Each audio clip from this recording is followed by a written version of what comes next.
This Friday, seniors will receive good news. Checks for $2,000 stimulus will be sent to people receiving VA, SSI, SSDI, or Social Security. This additional funding is intended to help seniors pay for necessary expenses and offer comfort during these difficult times. We'll go into further detail in this video.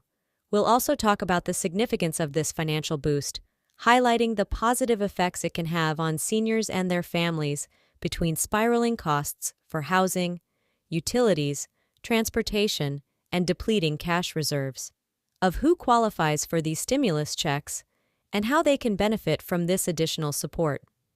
For millions of struggling households on the verge of financial collapse or homelessness, for disabled people living solely on fixed monthly benefits, seniors struggling to make ends meet on meager Social Security checks, or veterans living beyond their means on stagnant income, the arrival of $2,000 stimulus payments cannot come soon enough. Pensions. As a 41-year-old single mother with chronic health conditions, Kelly's harrowing situation is just one example of the widespread desperation these stimulus funds are aiming to address. The emergency cash represents a rare chance to regain some semblance of financial equilibrium, has been forced to rely entirely on $1,800 per month in disability payments in order to support herself and her 2 young children. In Los Angeles, average rent for a 2-bedroom apartment is more than $2,500, and additional expenses such as utilities, transportation, and basic food continue to rise. Been battling the very real risk that her tiny family might be forced to move out if she is unable to pay May's rent. I was looking at having to come up with nearly $3,000 by the end of this month simply to escape getting thrown out, as I've already missed 2 rent payments. We can at least catch up on past due rent and late fees for the time being, and buy some time to work out a more permanent solution thanks to this $22,000 stimulus payment, says the woman on the streets, her voice breaking with the emotional toll of ongoing financial anxiety and impending housing instability. Lasting fix, but not a long-term panacea. It is impossible to overestimate the relief that the stimulus funds offer from extreme poverty and the possibility of becoming homeless. Countless families and individuals have been left in a similar financial bind after the effects of inflation drastically outpaced their stagnant benefit incomes. Before the dramatic increase in food and housing costs in 2022, over 10 million American adults with disabilities were already on the verge of homelessness, according to a sobering analysis from the University of Michigan. Seniors like Phyllis and Donald Kern, a retired couple from Tucson, Arizona, were barely making ends meet. Only $2,400 from Social Security per month to meet all of their expenses. Their limited retirement savings had to be depleted at an unsustainable rate due to the persistent attack of inflation in order to cover medical expenses and other essentials, utilities, auto insurance, housing, and food consumption. Almost all of their fixed income had been used. Their gas tank and pantry were running on fumes.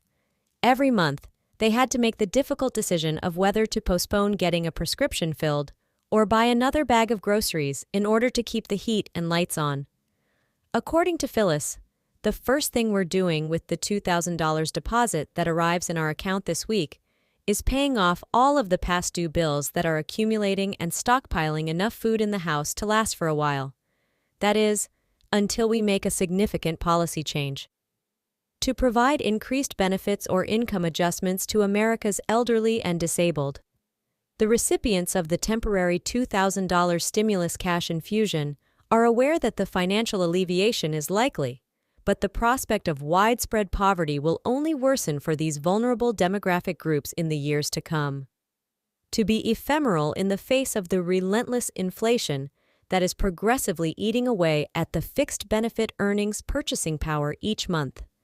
Ronald Peters, a 69-year-old Phoenix Army veteran who only receives $1,100 in Social Security and military pension each month, had accepted the harsh truth is that his $2,000 stimulus would only buy him a few more weeks of financial relief until he finds himself back in the same precarious circumstances in June due to unpaid utility bills, soaring gas prices for VA visits, and restocking a barren pantry. Ronald is aware of how rapidly the brief windfall will disappear. Appearance. Don't get me wrong, I'm really appreciative of this money. An additional $2,000 is practically a lifesaver for paying bills and other expenses, as Peters brusquely reveals. I haven't been able to make payments for months, but until there are significant systemic changes to truly raise payments, rather than these sporadic bandages for folks in my circumstance. In a few weeks, I'll have to make the same decision about food, transportation, or medical treatment once more. This never ends until Social Security and VA benefits can no longer cover expenses.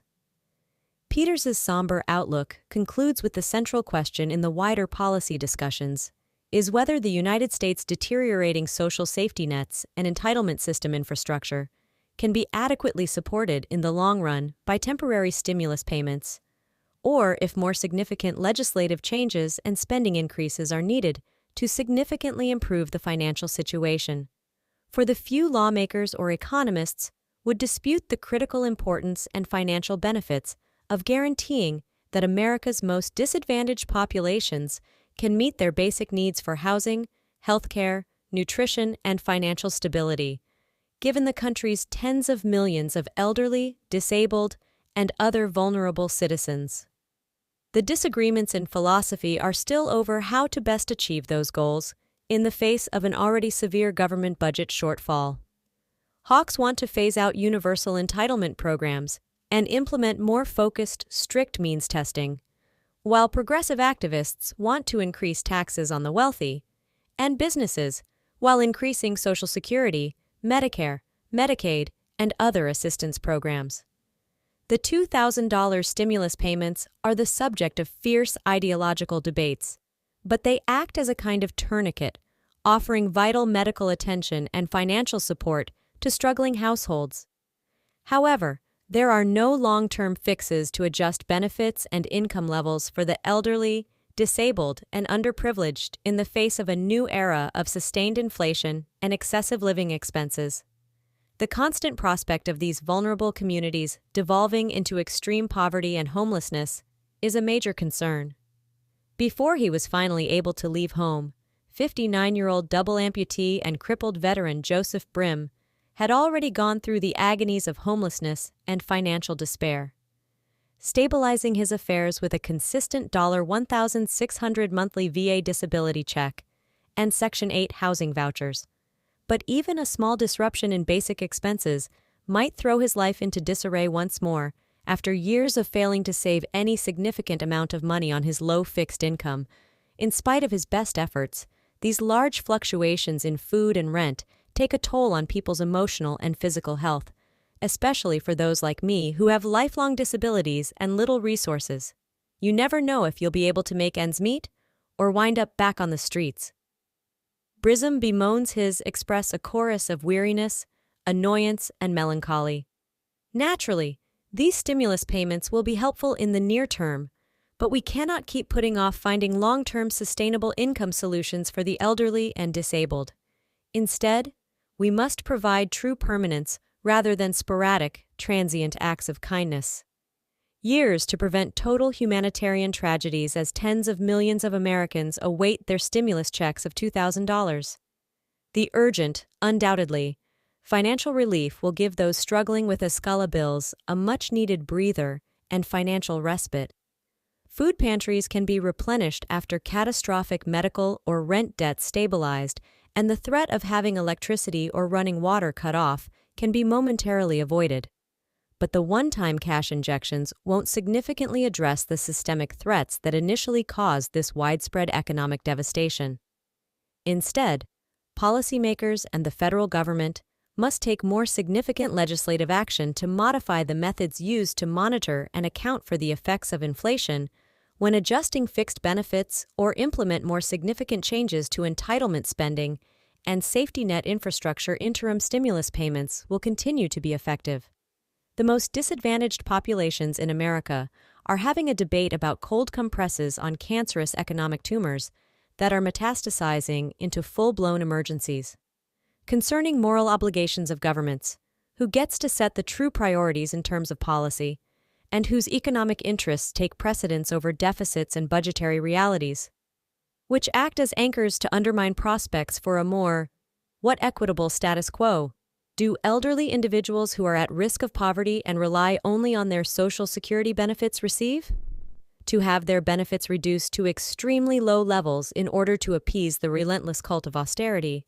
Or do billionaires and corporations used to operating under different sets of rules eventually be asked to make greater contributions in order to lessen the burden for the most disadvantaged people in America in light of the arrival of $2,000?